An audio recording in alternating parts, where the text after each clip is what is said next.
جیسے وہ آپ کو یاد ہوگا ایک عورت تھی اپنے آپ کو شیشے میں دیکھ کر کہتی تھی بتا آئینہ بتا سب سے خوبصورت کون ہے، آئینہ کہتا تھا تو ہی ہے تو ہی ہے تو ہی ہے سب سے زیادہ خوبصورت۔ اسی طرح اکثریتی پاکستان یہ سوچتا ہے کہ ہم سب سے بھلے، سب سے آگے، سب سے بہترین ہیں۔ ایک اور سال اسی طرح سال گزرتے رہتے ہیں، ہر سال میں امید توقع کرتا ہوں معاملات ٹھیک ہو جائے۔ پہلے حال اس سے زیادہ خراب تھا، راتوں کو نیند نہیں آتی، مجھے لگتا تھا پاکستان میں ٹھیک کر دوں۔ ہر پاکستانی یہی سوچتا ہے۔ پاکستانی ایک اور چیز بھی سوچتے ہیں، مجھے وزیر اعظم بنا دیا جائے تو سب ٹھیک ہو جائے گا۔ آسان نہیں، یہاں معاملہ بگڑا ہوا ہے، بلکہ آوے کا آوا بگڑا ہوا ہے۔ یہاں پہ چیزیں ٹھیک کرنا آسان نہیں ہے۔ مسئلے کا حل لگتا آسان ہے بڑا مشکل۔ کسی نے کہا نشہ چھوڑ دو، نشئی کو، میں نشہ نہیں کرتا، نشئی کو بولا نشہ چھوڑ دو تم بالکل ٹھیک ہو جاؤ گے۔ اس نے کہا کیسے چھوڑو، اس کے بغیر رہ نہیں سکتا۔ کسی نے بولا چور کو چوری چھوڑ دو تم ٹھیک ہو جاؤ گے۔ اس نے کہا کیسے چھوڑو۔ اور بھی پتہ نہیں کتنے ایسے برے فیل کرنے والے لوگ ہیں جن کو انسان کہتا ہے کہ صاحب یہ چھوڑ دو ٹھیک ہو جائے گا، نہیں ہوتا۔ It's not that easy. Human beings are not rational. آج پروگرام میں بھی کچھ جادو سا ڈال دیں، بلکہ کوئی جادو کی چھڑی ہمیں دے دیں، معیشت ٹھیک ہو جائے 2021 میں، کوئی جادو کی چھڑی آپ کے پاس ہو تو میرے پاس لوگ بہت ہیں اس کے طلبگار۔ جی بہت شکریہ۔ پہلے میں یہ عرض کروں کہ میری اللہ تعالیٰ سے دعا ہے کہ یہ جو نیا سال ہے پاکستان کے لیے، پاکستانیوں کے لیے اور امت مسلمہ کے لیے خوشحال کامیاب سال ثابت ہو، یہ دعا ہے۔ جی میں نے ہاتھ اٹھا لیے، بالکل بہت شکریہ، میں نے ہاتھ اٹھا لیے ساتھی۔ جی اب ایک دوسری بات اہم جی دعا کے ساتھ کہ اللہ تعالیٰ نے آمین کہہ دیجئے پھر آگے۔ ہاں آمین آمین، میں نے بالکل آمین کہا، دل میں کہتی ہے۔ جی تو ہاں، تو اللہ تعالیٰ نے، اس کے بعد میں ایک بات کر رہا ہوں، اللہ تعالیٰ نے اسلامی جمہوریہ پاکستان کو جو مادی وسائل دیے ہیں، جو ہمارے پاس نیچرل ریسورسز ہیں اور انسانی وسائل ہیں، اس میں کسی پاکستانی کو شبہ نہیں ہونا چاہیے کہ اگر پچھلے چند دہائیوں میں ہم ان جو مادی ہمارے پاس وسائل ہیں اور انسانی وسائل ہیں ان سے فائدہ اٹھاتے اور اچھی حکمرانی کرتے تو آج ہماری جو جی ڈی پی ہے $300 سے کم نہیں ہوتی بلکہ $1500 ارب ہوتی۔ نمبر ایک، ہماری برآمدات $23 ارب نہیں ہوتی، $125 ارب ہوتی۔ اور اگر ایسا ہوتا تو پھر اندازہ لگائیے کہ ہماری فیکس آمدنی کتنی ہوتی، کتنے گنا زیادہ ہوتی، قرضوں کا بوجھ نہیں ہوتا، ہم دنیا میں یہاں سرمایہ کاری کرنے کے لیے لوگ بےتاب ہوتے، ہماری جو ہے وہ خوشحالی کا دور دورہ ہوتا۔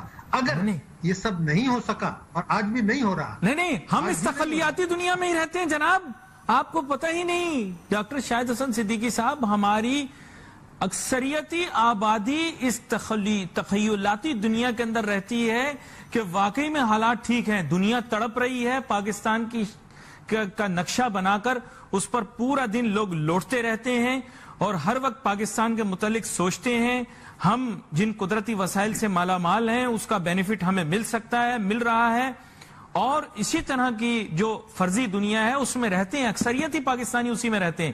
جیسے وہ آپ کو یاد ہوگا ایک عورت تھی اپنے آپ کو شیشے میں دیکھ کر کہتی تھی بتا آئینہ بتا سب سے خوبصورت کون ہے، آئینہ کہتا تھا تو ہی ہے تو ہی ہے تو ہی ہے سب سے زیادہ خوبصورت۔ اسی طرح اکثریتی پاکستان یہ سوچتا ہے کہ ہم سب سے بھلے، سب سے آگے، سب سے بہترین ہیں۔ جی معذرت۔ اس کا دوسرا رخ یہ ہے کہ جس آدمی کی آمدنی $17,000 مہینہ ہے، اگر وہ ایک کمرے کے مکان میں رہتا ہے، 2 بچے ہیں، ایک بیوی ہے، ایک بلب ہے پورے گھر میں اور ایک پنکھا ہے، اور اس گھر میں گوشت نہیں ملتا، کہیں دعوت ہو تو وہاں مل جاتا ہے، تو وہ پیٹ بھر کے اپنے بچوں کو کھانا نہیں کھلا سکتا۔ اگر خدا نخواستہ بیوی بچے یا خود بیمار ہوں تو وہ ان کا علاج نہیں کرا سکتا۔ سر تو ہمارے ہاں تو وہ گزارا کر رہا ہے، ہمارے ہاں تو وہ آپ نے دیکھا ہوگا जैसे जुमेरात को निकलकर वो ढोल बजाते हैं ना, ऐसे ढोल बजाकर हम बताते हैं कि कराची शहर के अंदर एशिया की सबसे बड़ी मवेशी मंडी लगती है। तो मुझे बताइए फिर आपकी बात और उस बात के दरमियान तो तसादुम हो गया ना। कुछ लोगों ने गोश्त देखा तक नहीं, और हमारे यहाँ ये डिस्को डांस बंद ही नहीं हो रहा कि हमारे यहाँ ईद पर सबसे बड़ी मवेशी मंडी लगती है एशिया की। जी, वो जो समंदर में जजीरे हैं जी, उन आप जजीरों की बात कर रहे हैं। हाँ, मैं बात कर रहा हूँ कोई जो है ना 15 करोड़ अवाम की। 15 करोड़ अवाम ऐसे इस मुल्क में हैं मेरे हिसाब से जिनको बच्चों को पेट भर के रोटी कैलोरीज के साथ नहीं मिलती, जिनको इलाज मालजे की सहूलियात मैसर नहीं है, जिनके 2 करोड़ 30 लाख बच्चे स्कूल ही नहीं जा रहे, उनको तालीम ही नहीं मिल रही, उनके हाथ में कोई हुनर ही नहीं है।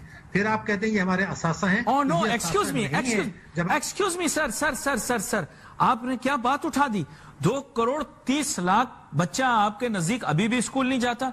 तो सर वादा तो ये हुआ था कि ये सब स्कूल जाएंगे और हमारे जिम्मेदार रहनुमा और रहबर जो हैं वो उनकी उंगली पकड़ कर उन्हें स्कूल लेकर जाएंगे। आप कह रहे हैं कि अभी भी वो स्कूल नहीं जाते, ये क्या तमाशा है? जी नहीं, मगर वो तो वायदे की तो अहमियत नहीं है, अहमियत है 25 अलिफ की। आईन पाकिस्तान की शिक 25 अलिफ में ये लिखा है कि एक खास उम्र तक 16 साल की उम्र तक के जो बच्चे हैं 6 साल से 16 साल तक जी जी, उनको लाजमी मुफ्त तालीम देना रियासत की जिम्मेदारी है। मेरी जिम्मेदारी है, आपकी जिम्मेदारी है, इदारों की जिम्मेदारी है, वफाकी हुकूमत की जिम्मेदारी है, सूबाई हुकूमतों की जिम्मेदारी है, जो लोग करप्शन कर रहे हैं उनकी जिम्मेदारी है, जो पैसा लूट के बाहर भेज रहे हैं उनकी जिम्मेदारी है, जो स्मगलिंग कर रहे हैं उनकी जिम्मेदारी है, और सबसे बड़ी जिम्मेदारी रियासत की है।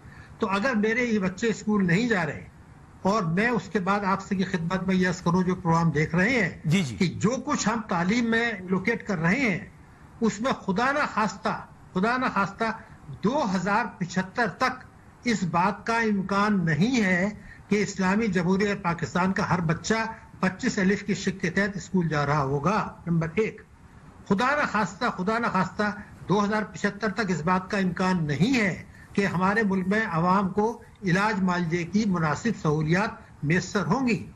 2075 तक इस बात का इम्कान नहीं है कि हमारे मुल्क की फीकस आमदनी जो है वो OECD ममालिक के बराबर होगी 2075 तक, और इस सदी के आखिर तक इस बात का कोई इम्कान नहीं है कि पाकिस्तान से सूदी मईशत का खात्मा हो। हम अगर 1 ये साल को चीजें लेकर हैं, बैठे हुए हैं, आपने सदी पूरी गुजार दी। हम तो 1 साल की वजह से परेशान थे, आपने बता दिया कि मसाइल का हल अगर इसी डगर पर चलते रहे तो इस सदी में पूरा नहीं होगा। पाकिस्तान पर जो वहाँ का प्रधानमंत्री है इमरान खान, वैसे कहने को तो प्रधानमंत्री है, हालांकि पीछे से उसे कंट्रोल पाकिस्तान की फौज करती है। उसने एक स्टेटमेंट दी थी कि पाकिस्तान पे बहुत प्रेशर बनाया जा रहा है कि आप इजराइल को रिकॉग्नाइज कर लीजिए। अब ये प्रेशर बना कौन रहा है, ये भी एक बहुत बड़ा सवाल है, क्योंकि काफ़ी सारे लोग कह रहे हैं कि प्रेशर बनाने वाले कोई और नहीं है बल्कि अरब कंट्रीज हैं, जबकि काफ़ी सारे लोग जो हैं उनका ये भी कहना है कि जो पाकिस्तान है उसने भीख के लिए IMF के दरवाजे खटखटाए, सऊदी UAE इन सब के दरवाजे खटखटाए, और इस समय पाकिस्तान एक ऐसी सिचुएशन में है जहां पर कि उसे कोई भीख नहीं दे रहा है और उसे भीख ही सख्त आवश्यकता है। इसीलिए इजराइल जो है वो इस मौके का फ़ायदा उठाना चाह रहा है, अमेरिका जो है वो भी इस मौके का फ़ायदा उठाना चाह रहा है, और वो चाह रहा है कि पाकिस्तान इजराइल को रिकॉग्नाइज करे। लेकिन पाकिस्तान के लिए यहाँ पे प्रॉब्लम बहुत बड़ी है। प्रॉब्लम बड़ी इसलिए क्योंकि अगर वो इजराइल को रिकॉग्नाइज करता है तो उसके साथ ही पाकिस्तान कश्मीर को लेकर जो बकवास करते रहता है उस पर भी कम से कम उसके पास एक मोरल स्टैंड है, जो कि वो क्लेम करता है कि है, हालांकि कभी भी उसके पास नहीं रहा है। वो क्लेम भी नहीं कर पाएगा कि उसके पास कोई मोरल स्टैंड है, क्योंकि वो कहता ये है कि फ़लस्तीन और कश्मीर ये हमारे लिए इक्वल है।